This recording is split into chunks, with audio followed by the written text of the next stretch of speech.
If I were to say a lot of what you said stems from feminism, would you agree or Yes. disagree with that? Yes, I'm a big not fan Oh, of him. thank the good Lord. I'd rather be single than somebody that looks old, somebody that's bald, somebody that doesn't have the career, doesn't make as much money as I want. Women have become so, like, the expectations of what a guy needs to be and do is like a little insane. When I talk to other shadchanim, they all don't agree with it. So I don't know where they came up with it. And again, I don't want to bash anything that any rabbi said, and they're all just trying to help, and maybe it will help a piece of the situation. I don't know. But to me, the way I see it is that making people not date for X amount of years, like women, it's just going to create a bigger problem. Before we begin, I need to say one thing. Shidduchim. Man, that feels good to be back. But anyways, you will notice that Sarah is on hiatus, taking care of her kid. So you will notice that she is not on this episode, nor will she probably be on the following episode. So just keep that in mind. And also, we are changing the show schedule from once a week to bi-weekly. So once every 2 weeks. Just keep that in mind. Hope you enjoy the show. This is a real good one. And back to the show. Sarah and Max, an unlikely pair in this wild podcast, they're the perfect flair. Sarah's charm, so feminine and free, a Cali girl spirit under the podcast tree. Max is strong force with a punch in every word. Together they navigate the dating absurd. Don't forget to hit subscribe, join the crew for more laughs and tales just for you. Now back to the show. All right, welcome back to another episode of Good for Shidduchim. We are back. I know this is a long delayed process. Unfortunately, Sarah is not here with me. However, we do have a special guest, Tzippora Gugenheim, on the show. Welcome, Tzippora. Hi, glad to be here. Yes, for those of you, if you don't know Tzippora, you will after this show for sure. She is, in my opinion, one of the top shadchanim actually out there. And a big misconception about me is people think I hate all shadchanim, which is totally not true at all. Tzippora is a good... we talk all the time, and the fact that some of our conversations on WhatsApp tend to go a little more extended. So I think the best way to do that is to actually get on a podcast. So I'm grateful that you even took me up on that offer. Yeah, it took some convincing, but I'm here. I'm in sales, so it's I gotcha. Yeah. So, anyways, let's begin. It's actually interesting. Before we actually get into it, I have a friend that she mentioned she was listening to the podcast. I'm like, first off, it's great to know that people are actually listening. That's what's crazy. Like, people actually listen to my podcast, and they actually like put it into. So she told me, she's like, I listened to your podcast, and I know I was originally on, not to bash any platforms, but she was on another platform, and she's like, and I mentioned like Adopt. It not everything is perfect, but it happens to be a little bit better maybe, and so she did. And she's like, I connected with a shadchan, and she actually reached out to me. And I was just like so taken aback, and it was just so refreshing that someone actually would reach out. And then I mentioned like, yeah, Adopt, one of my favorite shadchanim are on there, Tzippora Gugenheim. She's like, that's so funny. That was the same person that reached out to me. So I'm like, it's not surprising. I don't know if you were aware of that, but you actually are one of the few people that actually reach out. Believe it or not. I know this might be you might not be aware of that, but it's true. Right. No, listen, I try, and definitely the way Adopt A Shadchan is set up is that that's part of like what it's all about, is that it's a little bit more like a little about more connection with the singles that are on there, and if you can't meet them in person, obviously, because they're all over the world, then at least you can do is get on a phone call and get a better idea of of who that single is and what they're looking for. The funny thing is, when I first told you this, like about calling someone is kind of, you're like, doesn't everyone do it? And I just started laughing. I'm just like, are you kidding? Like, almost nobody does this, unfortunately. I think that's a huge problem, actually, which is a big reason why I think you're much better. And I don't think it's not like rocket science. It's just like getting to know someone before you set them up. I don't think it's so crazy.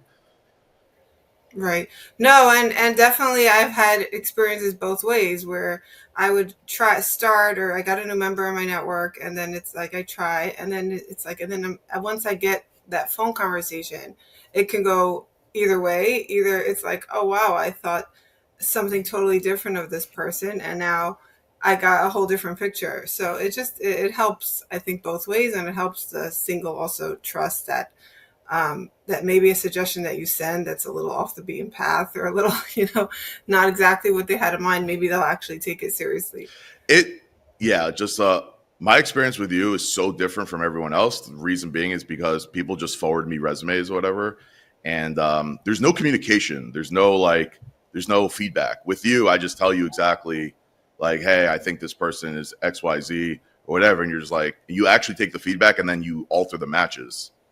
Again, this is like all Uh-huh. common sense type stuff, but you'd be a, Because you're going to the wall sometimes. yeah, I hear. but I hear you. I mean, also, I have to say, maybe this is the benefit, is that my network is smaller. I'm not like, I feel like there's shadchans that are getting bombarded with crazy amount of calls and all the time, and they can't even, they don't even like know where, what, who anybody is anymore, because it's just too overwhelming. yeah. So I think if you have like, you have a smaller network, and I think that's what we need. I think we need more people doing this with, and then you can have a little bit more of a one-on-one, you know relationship a little bit.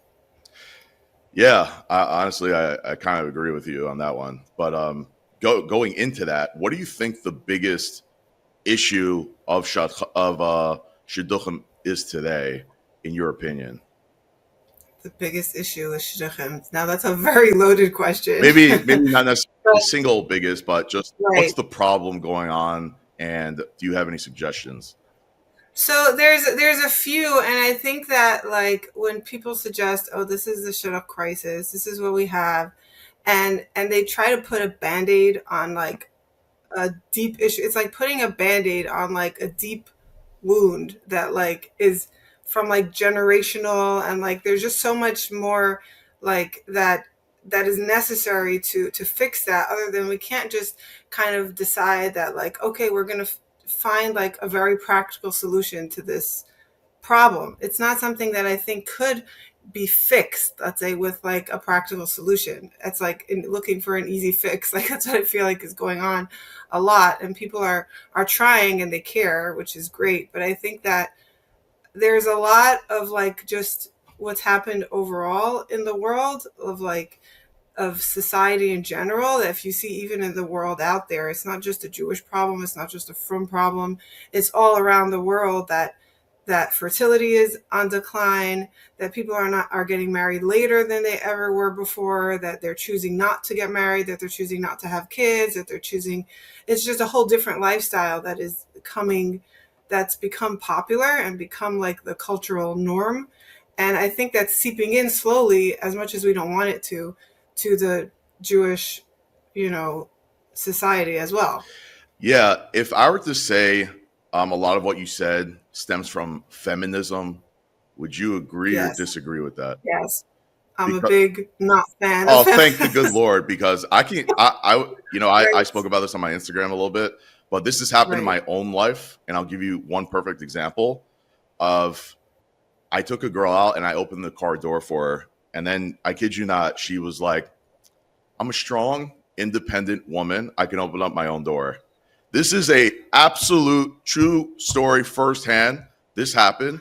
And I just feel, and I mentioned it, it's not like even just a one-off, like this is just a one-off situation. right, I would say a lot of it, I hate to say it, but a lot of them stems from like girls in the city. They're very career oriented, very feministy, whatever. right.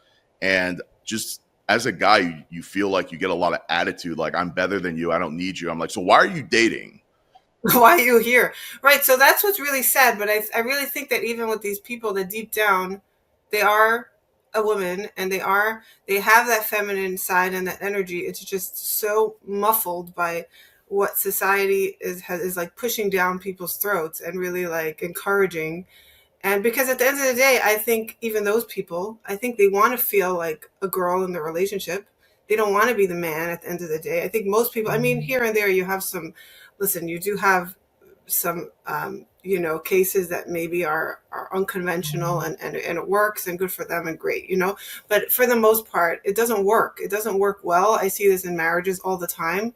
I see it in relationships. Like, you see, it doesn't, like, I think women were designed and God created them to be women, and men were created to be men. And when we mess with that, you're messing with that. And then don't complain when the problems arise. You know what I'm Yeah. saying? Like there's so much of that is like is, and again, it's partly like a cultural problem, and we really, I think, have to focus on like on even just our education, like going down from when, and families that, to kind of just bring across like what's really important in life, what's really important to people. I don't think that the system that we're going through is necessarily like encouraging that, Yeah. even in the free societies, as much as it should. And again, feminism was there for a reason, and I think it did some wonderful things. I think that, I'm not a believer that like women should be in marriages that are terrible and like just because they can't survive otherwise. So there's always like that balance. Like there are, there from, I think, the past generation, there were, I think everybody has seen it, where there were a lot of people that were just married because that's what you had to do, or they maybe didn't leave marriages that were terrible, or whatever it is. But the point is that like there is a balance, and I think we've gone a little bit too much the other way. That's what I think has happened. So I think it stems from that.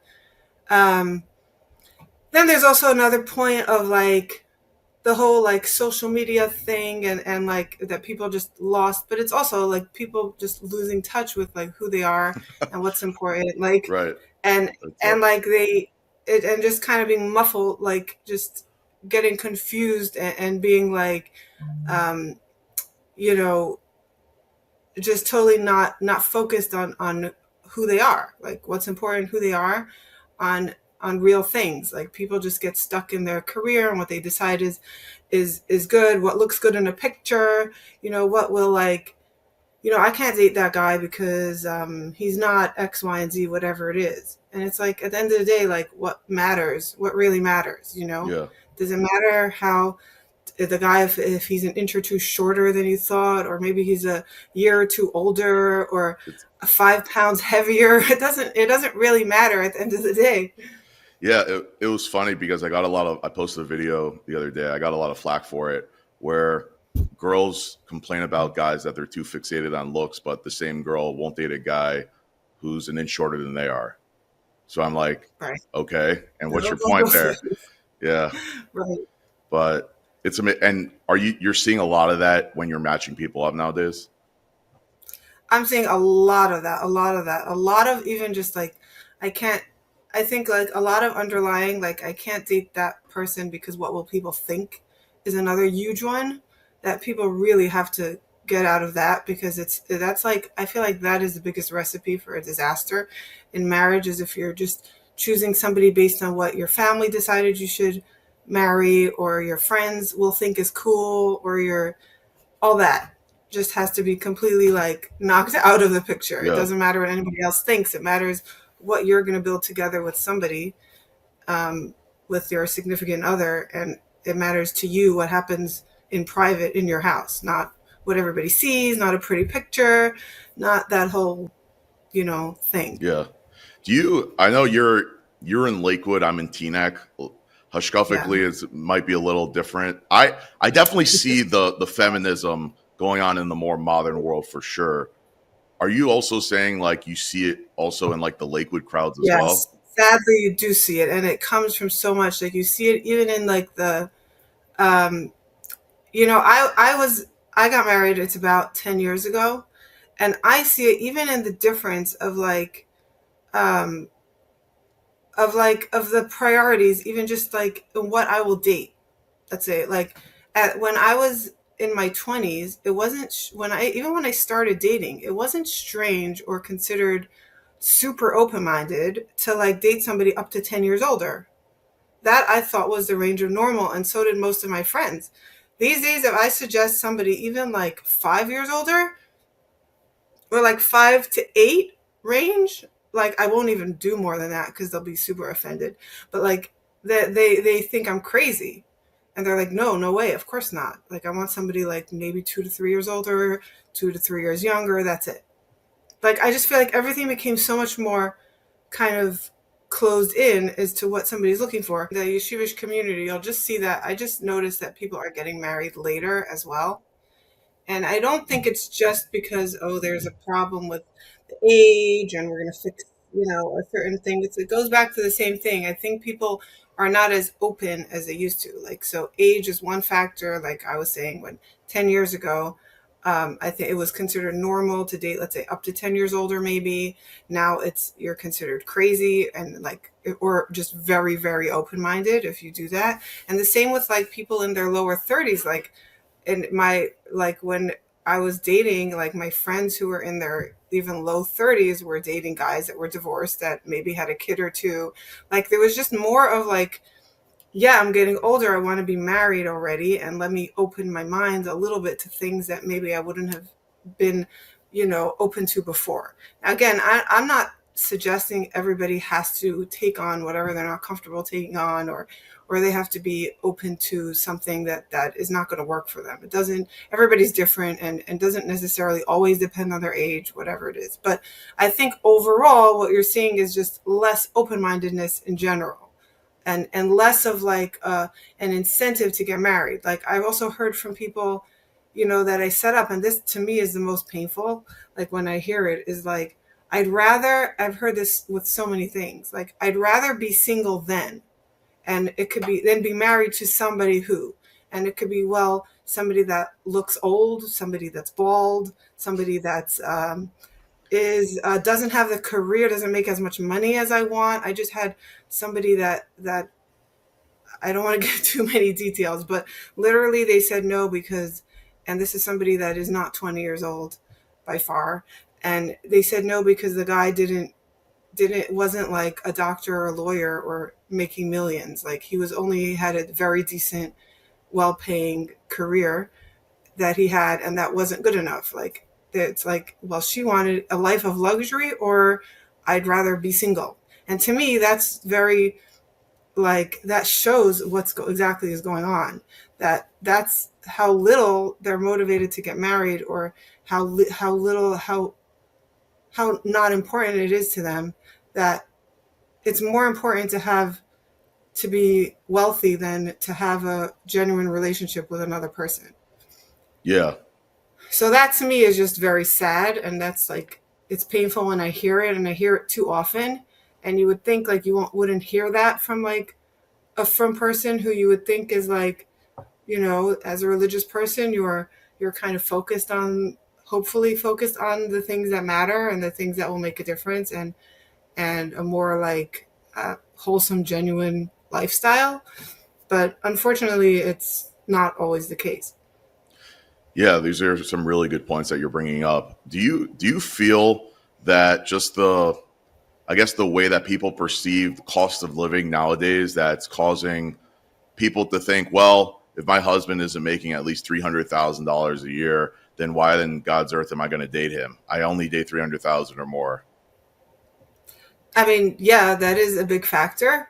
And it's also a big factor, I think, for men, because I hear that from them, I get more of like the fear of getting married. Like, I can't do it. I'm not making $300,000.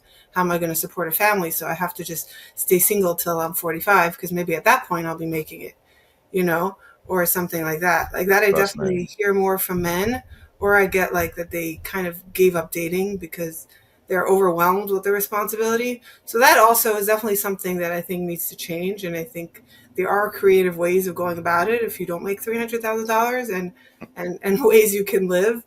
And, maybe it doesn't include Pesach programs to like to wherever overseas, but it has to. But again, it has to be a priority. It has to be more important to you than vacationing in Aruba or whatever you want to do.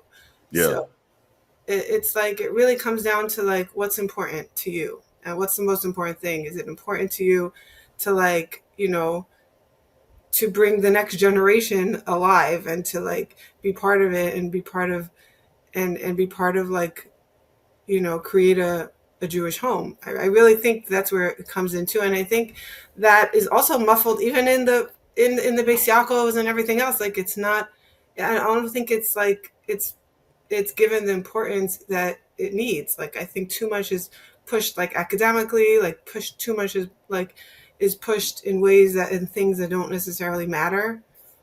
So yeah, that's my 2 cents on the No, sure. subject. When you say things are pushed, that things Right. that don't matter, like, you give an example of that maybe? Yeah, I'll give a good example, Okay. and hopefully nobody will hate me too much. No, Um, absolutely not. I think it's like if what's focused on is that you get in men, not in all, in definitely was in mine, but like you need to have a straight A report card and go to the top seminary, and you need to know 5,000 Rambans and like by heart, and because that means that you have succeeded, you know. And then I see it very clearly that like if I see my classmates and people I grew up with and people that went to school with me, and you see the people that lead successful, happy lives are not necessarily the ones that knew all those Rambans backwards and forwards and got straight A's on their report card. Like life is so much more about like about coping and about learning how to live your life in the most like authentic way, and that's how you're going to be happy. Not by like, and that's how you'll also make the right choices. So I feel like if you were just focused on like external things, and I'm not saying that our bonds are external because there's a lot to gain from it if you actually think about it, of what you're learning. But if a lot of is just like jam material, that's not going to do anything for somebody's like, besides for brain exercise, it's not going to actually like teach them how to think and how to make decisions and how to live authentic and like purposeful life. You know what I'm saying? And when it comes to dating, I think also it's like certain things are, I think singles come to it, first of all, with no clue of like what's important, what is it. They have zero clue because maybe if they're lucky, they had a good role model at home. If not, they didn't. But I think they have a hard time like, focusing on things that matter. And then there's a whole other issue of, I think that that sometimes in the yeshivish world, I see this a little bit, that like, if you look at, I think the numbers, I don't know this because I didn't study it, but I'd be very curious to know if like, Sure. if you look at the numbers of Beis Yaakov students that leave Beis Yaakov wanting a learner, let's say, for example, somebody that's learning full time for X amount, however long. And then the amount of yeshiva guys that actually leave yeshiva doing that, does that number match up? Because I don't see the shidduch crisis as in the working guys, like that. I'm mostly dealing with people like over 30 that are like working professionals that are not like full-time learning. And I don't see it at all. Like I only hear about it from girls that I'm not necessarily working with, but that I hear about it from, that are in the yeshivish world, and they can go a year with like dating one guy.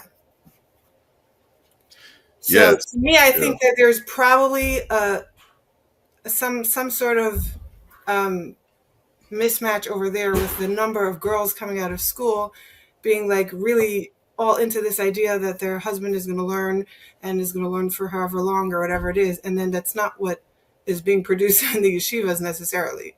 That's what I think might be going on. I'm not like sure of that. Again, I'm not I didn't like take the numbers and and everything.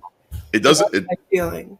It does make a lot of sense. I actually, and have you ever heard someone mentioning something about a shidduch study, things like that, and someone like, have you ever heard that term before? Or yeah. So I actually interviewed the guy who did it, Uh-huh. and shockingly, he said only one other person asked to interview him. So I was only the second. Oh, wow. And so we actually went over the numbers. Like we went through, it was a whole podcast about it. And this is it. A lot of it is correlating to what you're saying, essentially. What was interesting is because he hates when I prop him up, but he's like a rabbi, doctor, PhD, everything, whatever. I'm like, everything a girl wants. I'm like, that's what, but right. He did the study. It wasn't necessarily to cover why it's like that, but essentially what he found was it's not that people aren't getting married, they're getting married much later. And so what's fascinating is everything that you're covering was actually covering some of the potential reasoning of why that is. Why is it that people are getting married much later? I think you tackle that. I think it actually gives a pretty good answer about that. It's like the expectations have changed, Oh, big as time. far as, And even in and the last 10 years, like I said, like from when I was dating to what I hear now, I'm like baffled sometimes. The expectations are like, and especially I'm a little harsh on women in this case. it's okay. Pardon me, all the That's girls okay. listening. But Sure. I feel like women have become so, like the expectations of what a guy needs to be and do is like a little insane. Like they have to, if they're learning, they have to, okay, then they have to be learning and whatever it is. Okay. But if they're working, they have to be like also learning a good amount of time, not just dafyomi every day. And also they have to be like, get up for minyan 3 times a day and never miss one. And they have to be like doing really well at their career. So they have to be juggling all of that and also have like a superhuman amount of time for dating and for answering all their text messages and whatever else besides for that schedule. And I just think that it's like it's unreasonable. Like there's no room for like understanding and getting to know a person of who they are, and that like nobody is perfect and nobody is a robot, and people are human, and there's just this like expectation of like, of course you'll do this and this and this, and then of course when the same thing like I see this even like again when it comes to like financials. Like people used to get married and live in an apartment and it's fine until they build up wealth, hopefully as time goes on. And now it's like, no, you have to have that before. We need to like buy a house within 6 months if we get married. You know what I'm saying? Like all You're, these things are just have gotten really out of control. you're not. It's you're. That's 100% true.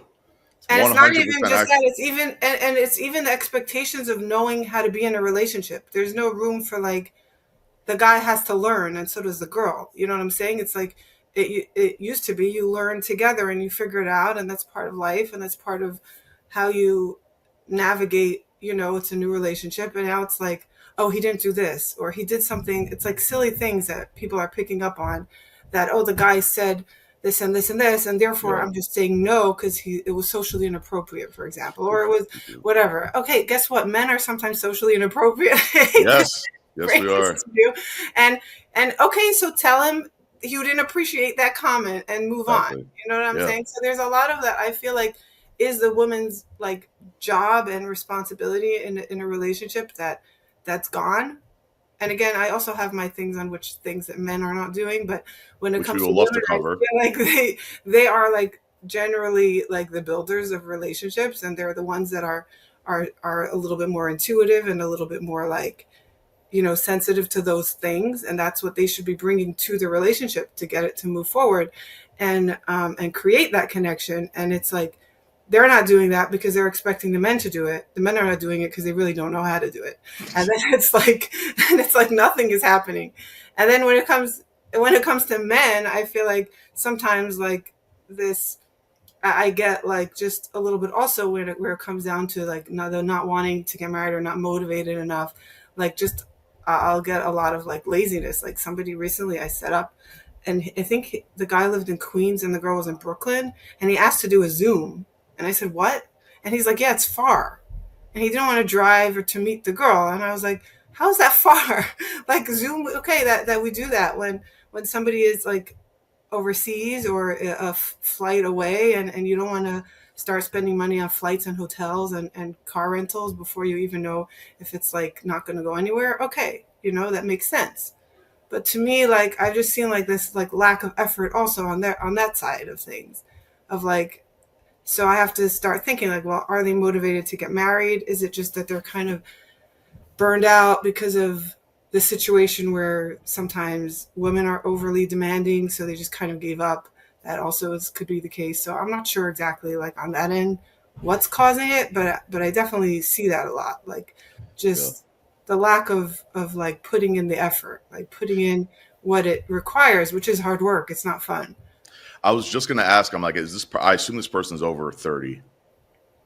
Um, just barely, not Just even. barely. Really? Yeah, it Really? wasn't even somebody Just, that I was just like, wow. I think it is since COVID also people just got used to like, okay, we do this on Zoom, we text, we call. They just kind of got a little bit lazier yeah. about putting in like the effort. Yeah, no, I totally hear that from a guy's perspective, and just something that I've noticed, I guess, just also being in the dating realm in and of itself, and something I do talk about a lot, uh, is the reason for not just people being burnt out. The reason for burnout is Mhm. the forwarding of the resume, and just constantly, just every, like, the way I see it, I'm actually surprised at how young this guy is. I would expect this guy to be older, and just, people are constantly just seeing him at kiddish and things. They don't actually get to know him, but they just send him a random girl because that's just a girl that they know is Right, single. it So is they'll a just send it to big him. So then he ends up, he'll go on the car ride and everything, and then it's always like a one and done. thing. Right, Like, so I would expect that from someone a little older, but not someone who's 29, or necessarily like that. right. But that's from a guy's perspective, I guess, a little bit. But I still would have drove. That's good. Listen, any match coming from Tzippora Gugenheim, I take seriously. Wow. Okay. Yeah, yeah. But it's just, I think it's just, you got to have a relationship with the person that's matching you up. Yeah, it has to be a conversation. And again, sometimes it's not like I've never sent something that wasn't Of course. going to match. It was just like, okay, well, tell me why. I'll try to modify, That's and no problem, and move on. that's all it is. It's, yeah, nobody's perfect. I've set up, I think, 11 people to go on dates. 2 of them became marriages, That's but it pretty doesn't good. mean some of the other dates that I've sent, turns out that they weren't the greatest. They're actually big flops. But Right. I know exactly the reason why it came off that way, and I vowed to never let that happen again. And Well, it's it's hard to know because you can have a bad date when two people that are very similar, for example, and some people need somebody that are opposites of them. They can't go on a date or marry the person that's like a mirror image of themselves. And some people do well with somebody that's similar. So that you never know what the dynamic is going to really end up. It's yeah, hard to know that before. it's interesting. It's just the person that I set up. I knew them both. Right. I knew the guy a little bit, not as well. I didn't meet him in person. The girl I know pretty well. The guy, I spoke to him on the phone a bunch of times and just got to know him, Right. and someone vouched for him. And so the way I spoke to him on the phone seemed to have come off a lot different than how he actually acts on a date, which is kind of the thing. But Yeah, that's hard. That happens too. again, like, it's just all part of the dating process, and you Right. got to kind of trust the person that's setting you up. I could see it if someone doesn't, if you got to have that relationship with your shadchan or the person matching you Yeah. up. It does go a long way. Yeah, definitely. I also think that the attitude of just like it's very hard to date with like I know this helped me. I know it doesn't not everybody doesn't help everybody, but it helped me to just when I would date just to like enjoy just learning about another person. It doesn't matter whether this guy is for me, whether I know anybody for him, whether it's a terrible idea, whether this is a flop from the get-go, but it doesn't matter. It's another human and you can learn something from them. It doesn't matter what it is. You can always learn something from somebody. And I think taking advantage of that dating opportunity to meet all kinds of people and learn different things is a good way to go about it because you can always it's never like a waste of time. Like you always can learn something or whether it's a book to read or like anything or a cool place to go or an insight that somebody said or something, like I feel like it's like with the idea that like, oh, because it didn't have this end result, it's therefore a waste of time, I think could be shifted and would help everybody to handle it maybe a Yeah. little better. No, I agree. I think again, it all ties into that relationship with your matchmaker, because I do see it from another side where if you're just getting random, which I think most people date the following way, where they're just getting a bunch of random resumes from people that don't know them, and then they just keep going out. Even if it doesn't work out, what ends up happening is there's no feedback that's taken place. So therefore, people eventually get burnt out. But again, I come back to the same thing, working with someone that actually is working with you, and like there is feedback going back and forth. I do feel like it should feel like a progression. Like even if the date was awful, you still feel like, okay, we now know like this is not the type of person that I should be dating. Right. Let's move on from there. Yeah, totally. That's always also what's important. Like a lot of times people that haven't dated yet or haven't dated enough, like they don't really know how to explain themselves or how to describe what they're looking for. I'm Or looking for someone that's just the nicest, just great midos, and just like nothing else matters. I don't know. It's like, yeah. Sorry to cut you off, but those happens to be the hardest to set up, I find, because I like there's can't. nothing, or even when I talk to them on the phone and there's nothing that like stands out at me as like, okay, this person has this personality or this kind of mentality or whatever it is. And but when it's just kind of like even Steven, I'm like, I don't know where to start. Yeah. But it's hard. So but again, that's also comes down to like individualizing and knowing yourself better, and knowing what you need, because at the end of the day nobody is just a generic human. That's not how we were created. Right. But they certainly come off that way because Right. I looked at 6,000 resumes. They're all the same. I know. Well, they They all need a say, better resume writer or something. I don't know. I've offered to help. I've offered to help. I actually wrote the top line of my resume says, I'm 6 feet tall. Feel free to bring a tape measure when we meet. Right. But Did yeah, anybody take you up on it? they didn't bring the tape measure, but the offer is there. Right. Right here. But so, you mentioned off camera about, Rabbanim, they're essentially are getting it wrong for the most part. It sounds like a lot of what we're saying here is that the current climate of dating, or Shidduchim, as I like to say, is really just cultural. It's just people's expectations, not really, having a very short leash versus that there's an actual age gap because, from Dr. Yosef Sokol's study does not correlate that there is an age gap at all. The more when I talk to other shadchanim, they all don't agree with it. So I don't know where they came up with it. And again, I don't want to bash anything that any rabbi said, and they're all just trying to help. And maybe it will help a piece of the situation. I don't know. But to me, the way I see it is that it takes that, like, making people not date for X amount of years, like women, it's just going to create a bigger problem. That's the way I see it, is that because then they don't start dating until later. And if they can only get 1 to 2 guys a year to date them, like some of these people that I'm talking to, then this is just going to exacerbate that and make it start later. And then, and the natural way of things, as much as maybe people don't want to discuss that, is that men tend to prefer younger women. And so then now if they're going to be even older to start, I don't know, to me it doesn't add up. I mean, it doesn't it like attempts to help a problem, which maybe in one very specific circle it could help, but I think overall the bigger issue that you see across all the spectrum is more of like a cultural thing. And then I think it's also like it's a cultural thing, but then it also kind of, I don't know if you want to call that a cultural thing, but also just people's like obsession with more of like just material things and not real things, which again, that's also a cultural thing that's kind of happened in the last bunch of years, is that people became more, preoccupied with that.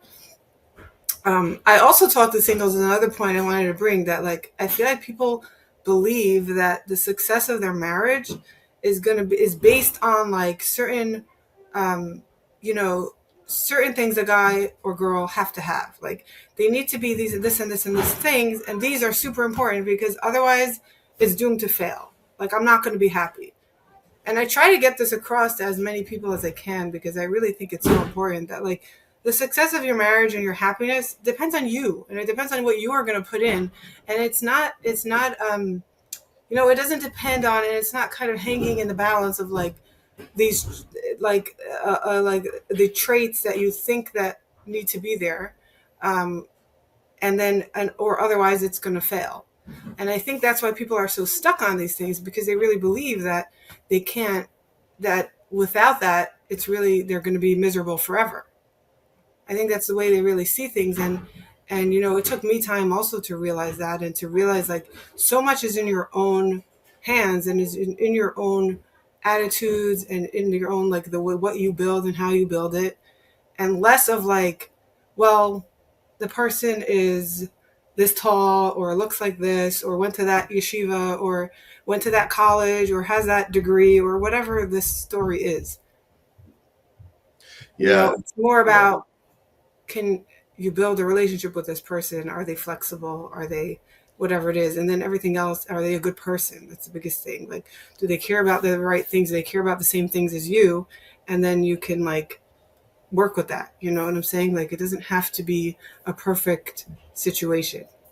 Yeah, I always get frustrated when I hear guys go to certain yeshivas, not because it would be better for them, just because it'll be good for shidduchim. And but if Yeah. I think it's a good segue into explaining why I extend the shidduchim when I say it, is because it's almost like I'm trolling the shidduchim system as a whole. Because when you talk to a lot of different people, they do things like that, such as I'm going to go to a yeshiva that I know is totally not for me, but because it has a good name, it's good for shidduchim. Girls will do the same thing as well, or Yeah. like artificially inflate their life. Or I'm not going to hang out with this person because somehow it's bad for shidduchim. I don't know. It's just so I just started making fun of it. I'm just like their whole life. Is that where the name came from for your podcast? That's exactly where it comes from. Because it's almost like everything, like every decision in their life is based on if it's good for shidduchim. Right, I hear it's you. remarkable. Yeah, you can't live a life like that, and that's asking for failure. If you want to know what's asking for failure, that is asking. It's a fake. It's a fake life. Exactly. So it's asking for failure because fake only will hold up for so long. You know what I'm saying? Exactly. And they wonder, why am I attracting the wrong person? Right. But yeah, so I do want to get into, do you feel there's a disconnect between shadchanim and singles? And what I mean by that is I'm going to bring up Lisa Elephant was on recently on the Living L'Chaim podcast and talked about there's this big talk about should shadchanim get paid or not. I just want to hear what your take is on it. So yeah, my take is on there that I don't think she said anything that terrible. I don't know why she got all that hate. That was pretty crazy.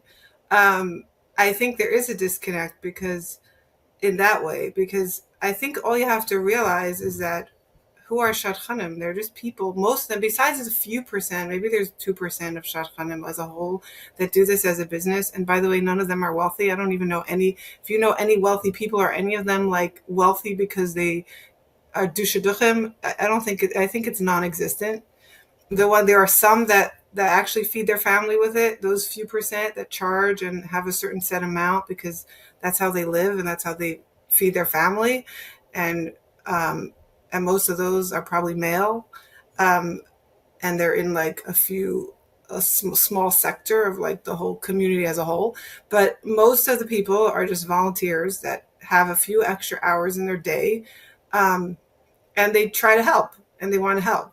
So I think that it's a great way to help the situation is get more people on board because the few people that are doing it are bombarded. And like I said, if somebody has like thousands of people in their network, they're literally like, I know these shadchanim that have their phone buzzing off the hook every second. They have no time for their kids. They have no time for their spouses. They have no time to live. You can't live like that. It's insane. So obviously they're going to ignore some because they can't possibly respond. And then you have the singles being like, oh, why didn't they respond to me? They're so rude. I sent them a text and they didn't get back to me till 3 days later. And I'm like, you have to understand what's in this person's like WhatsApp thing and that they are completely overwhelmed and bombarded. So you can't expect them to like respond to you. You're not paying them. They're just a volunteer that it has that are like one shadchan says you have to be a little crazy to do this because you get like right. you get major like you get yelled at, you get like tons of negativity for just trying to help out most of the time. And then, besides for if you have nice members in your network that you set up. But overall, like it's just, and it's also like your rate of success, even for a really good shadchan, is really low. So you don't even get a lot of the like, you think like the benefit of like enjoying the fact that, oh, look, I put these people together. That happens once in every, I don't know how many that you set up. So it's not a fun thing to do, but it's something so important. And I think most of the time shadchans do this. And who are the shadchans? They're people that care and that either like me, went through it and didn't have an easy time with shidduchim myself. So I feel like this is a way I can give back and it's something that's meaningful to me. Or or for whatever reason they have extra time. So there's only very few that are, let's say, you will find that are retired and have lots of extra time and don't need to work, and don't have little kids at home. So there are some in that category, and this is an amazing chesed that they chose to do. And then the people that do it, even if they have little kids at home and have careers also as well, because they're providing for their families, like how much time do they have already? So I think if shadchans are paid, if they get at least a couple in each community that can work at it full time, you solve an issue of just not enough people to set up all the singles. Like, thank God we have big communities and there are so many singles, and a lot of them are relying on shadchanim. Like, I'm a big fan of also trying not to rely on them and try to do other things and meet people. But at the end of the day, a lot of people do just rely on shadchanim. So then the singles are frustrated because they can't get through to shadchanim, or they're not understanding what they want because they're just simply overwhelmed. So I think some of the issue is just understanding like what the situation is on the other side. Yeah. Would you say that essentially with a single, this is like their life? It's like dating, obviously, meeting their spouse is their life. Shadchanim, for the most of them, is a hobby. It's a chesed in a way. And so I think, I want to hear your take on this what do you call it, thought process. But Right. there are singles out there who really do appreciate, anytime a shadchan sends them a match here or there, they do appreciate it. And then there's another type of single, I call them the ungrateful single, who essentially is constantly, and like even having their like mother get involved, which I think mothers should not be involved in someone's shidduchim world, whatever. I just think that only brings problems. But they're constantly calling the shadchan like, why don't you send someone? You didn't send someone in 2 weeks. My gosh, you're not doing anything. Meanwhile, I feel like it's completely unfair to expect that from a shadchan who essentially it's free for the most part. Right. However, I do see it's so like there's a big disconnect with that. Like I do like what Bela Seabrow does say.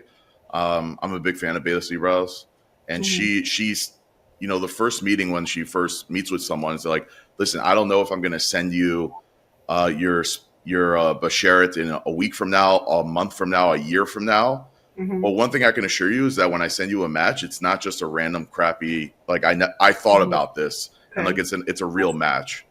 Right. I feel like there's a big disconnect with expectations, I guess. Yeah, again, that comes down, for sure, because you can't expect somebody to happen to know the right person that maybe your bashar lives somewhere else and they're just not connected with them. You know what I'm saying? Like, you can't expect that, for sure. Yeah, it's interesting with when Lisa Elephant mentioned that, and like honestly, it didn't really. Listen, I don't necessarily agree with it, but it didn't bother me because I know Lisa a little bit. She was kind enough to be on the podcast, and I think the shidduchim world is a lot better with her in it than if she wasn't in it. And like the amount of anger that kind of came out. First of all, my initial reaction was like, this is how I feel towards shidduchim in general. I'm like, it's about time someone actually felt something. But I felt like a big point was completely missed from the entire podcast, which is something you just addressed, was she was talking about having like a communal shadchan. Essentially, someone who can actually spend the time and actually do this for real. Right. Again, but that needs funding. So we need to like put funding in the right places where it matters and do that. I also heard somebody correlate it, which to me made no sense, to a real estate broker. And I was thinking like, I wish I could tell this person, but it was on some like chat or something somewhere. And that person was like, well, it's the same thing with shidduchim. Like if you and a real estate broker, if somebody's buying a house, you don't pay the broker unless you buy the house. So with shidduchim, it's the same way. But I hate to break it to you, if you were using a real estate broker and they were taking you to like multiple houses every Sunday or whenever else, and you didn't find a house in like a year, they would stop working with you. They're not going to waste their time. They would tell you, I'm sorry, but I'm not doing this anymore. And shadchanim they're not going to do that. And especially for people that have been looking for more than a year or two and are in the shidduch world for a long time, like they know going in that this is a hard one and they're doing it anyway. right? It's not somebody that just is cookie cutter and needs any type of person and is fine with anything and okay, anything goes and got married at 19 years old. It's somebody that's been looking for a while, and maybe they need a little bit. Maybe it's just more a little bit more complicated in some way. It's not as simple. So again, real estate brokers do the same thing. They want their easy clients that will buy a house in 5 minutes, not the person that's like, picky and like particular. And no, this house doesn't have this, and this one is a little too expensive, and this one is not in the right neighborhood, and this one's whatever. So I think that's just a bad correlation. I don't think it's the same thing at all. It's It's an interesting take. I never actually thought of it that way. I see where everyone's coming from, though. I think with the real estate agent comparison, I think the way they feel is that, at least from the singles perspective, that some of them, I'm not going to name any names, but they charge for a WhatsApp chat, to be on a WhatsApp chat just to forward people. But then again, use your sense. And they're crazy shadchanim. I'm not going to be. Some of them are just like, but just like there are crazy people out there everywhere. They're crazy singles. There's crazy shadchanim. So again, and I've had my share of horrible situations also when I was single and meeting people, and it really could be very humbling and very insulting and all of the above. And I've heard things that shadchans have said, and it's really inappropriate and really out of place. And you're not God, as much as when God does give you a good idea and you're the one that is the shaliach for it, then yes, that was a piece of God, that you were a gift that you were given to put these people together. But sometimes people, and they decide that no, you're never going to get married because of this, or you have to do this, that, and that, or else I can't get you a date, or those kind of ridiculous things, and just don't work with that shadchan. Like, that's what I would say. It's horrible, and I am very compassionate towards the singles that are getting that from shadchanim. It's really difficult, and I'm sure it like really takes a good blow at their confidence, and it's hard to keep that up. But so in that way, yes, like I agree, but I don't think it's like an overall shadchanim problem. It's just that there are nice people and good people out there, and that there are people that are not, the nicest people out there, and it's just how it is. Yeah, when you mentioned that, like a real estate agent, they'll stop working with that person if they're too difficult.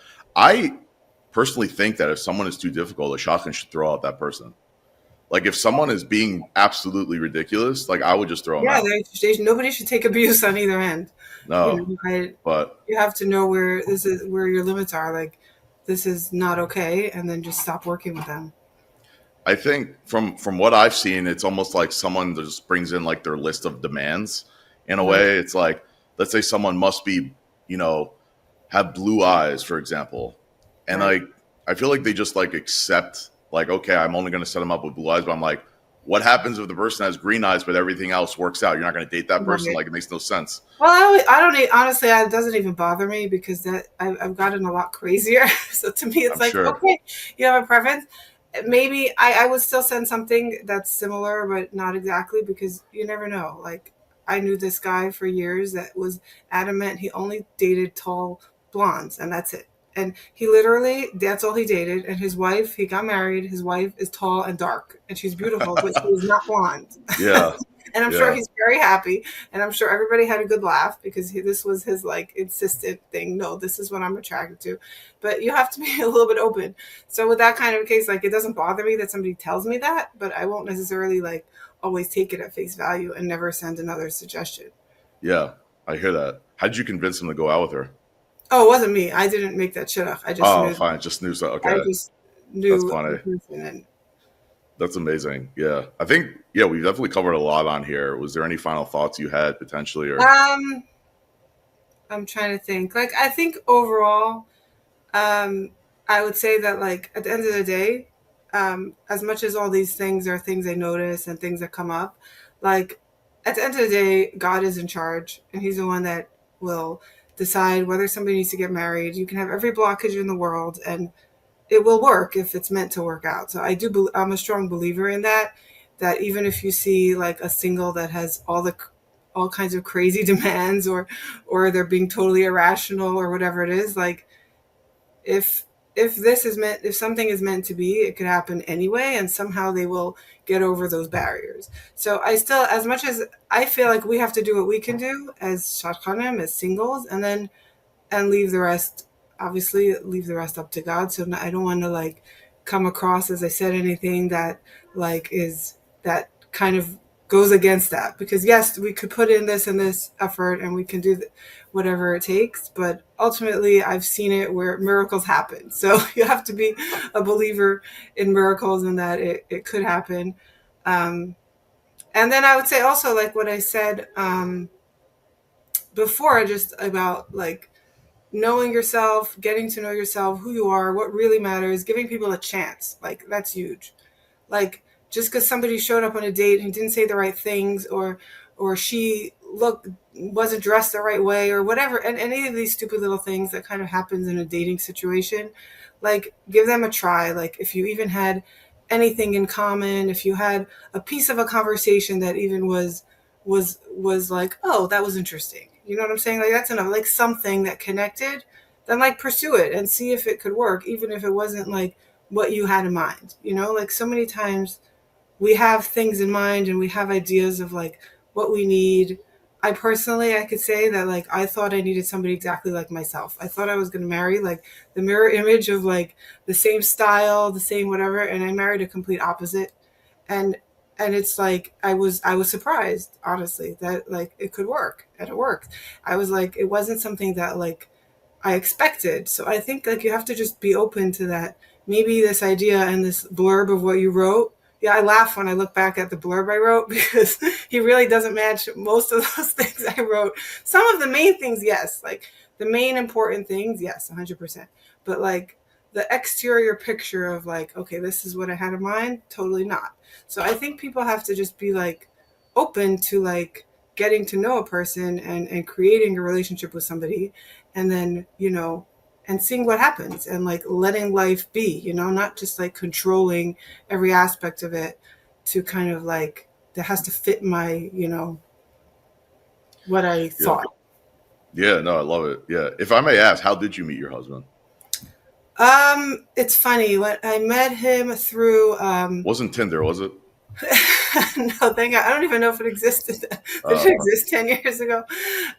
No, it was actually my brother-in-law had like met somebody else. He barely knew him, but he had thought, my brother-in-law had thought of it. But the funny part was, and I will say this also because I think it's important, is that the two people that knew us both that I reached out to before I met him were told me crazy. They were like, it's a terrible idea. You're never going to go for him. He's not going to go for you. It's not going to work.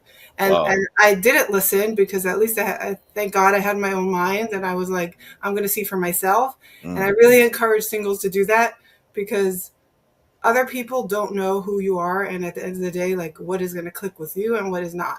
Even if they're a good friend, like I get this also from people all the time, and this is so damaging. Like, oh, my friend went out with him. She said it's not for me, so I'm just going to not go out with him. And to me, I'm like, who? Well, how? Your friend doesn't know who you are and every part of your personality, and nobody can know for sure. People will be surprised left and right who people end up with, and what works for them. Nobody will know that unless you know somebody, you know, and you're not God. Like unless you know something that is really like a terrible trait that you want to protect somebody from, like, oh, don't go out with this person because they are X, Y, and Z, and that is you don't want to get involved. Okay, then you could give them the information based on the Hilchos of Lashon Hara, and be careful about what you say, that this is the case, and you can decide what to do about it. But other than that, just because, oh, you're not going to go for him because I don't think that your personalities match up, or I don't think your careers match up, or I don't think your backgrounds match up, or for whatever reason, or I don't think your style or whatever it is ridiculous. You see different people get married all the time, you that's know. true. So I That's think true. the asking friends and the chit chat that goes on behind the scenes of like, oh, so and so went out with him, so now that just nixed the whole situation, because one person had a bad date with that guy, so now 10 friends won't date him. Like, to me, I'm like, you can have such a different experience. And I actually had a funny story is because my husband actually dated one of my friends. Oh, really? Found out later, and she had like the worst date ever. It was like a terrible date. And it's the funniest thing because now like she comes for Shabbos and whatever, and she's always like, it's so interesting, like what you bring out and what I brought out. That's And it's funny. just, that's how the dynamic is. And I know so many situations like that where like even where one sibling went out with somebody and had a bad experience, and then another sibling went out with them and they got married. And it's different personalities. You can't compare, you know, different, different people. That's just, and I don't ever, again, it's the same thing as the shadchans that kind of have sometimes get it to their head that they know what's going to work and what isn't going to work. But the friends, I feel like, have the same power sometimes to either persuade or dissuade somebody from meeting somebody else. I feel like the friends have the most power in most Yeah, cases. because they trust them. So they'll be Yeah, like, oh, yeah, I want to protect myself. I don't want to go out with, I don't want to have a bad date again. sure. So it's really you trusted your brother-in-law, I guess. It That wasn't impressing my brother-in-law more because it was more just like, you just had a feeling. just no, I just was like, the way I saw it is that, I mean, I was very open. I think more open than most. And I dated all kinds of people. And to me, it was like, I'll decide that. Like, they didn't tell me anything that I thought was a red flag or was like bad. They're just like, I don't think it's gonna work. And I was like, how do you know it's gonna work? Like, to me, that was my take on it. It wasn't so much like, they didn't tell me anything that I thought was negative. If they would have told me, oh, he's got a temper, or he's I don't know, he does crazy things or something to me that was like, that was bad, then or something like really harmful, then I would have said no. But it was just like, I don't think it's a match. Like, to me, is irrelevant. Yeah, and you took that shot, and that shot was well worth it. Ten Yeah. years later. 10 years later. Yeah. Um, yeah. No, I really appreciate this insight. I feel like was really, really good. And I don't know if you're ever open to it. I'd love to have you on again potentially.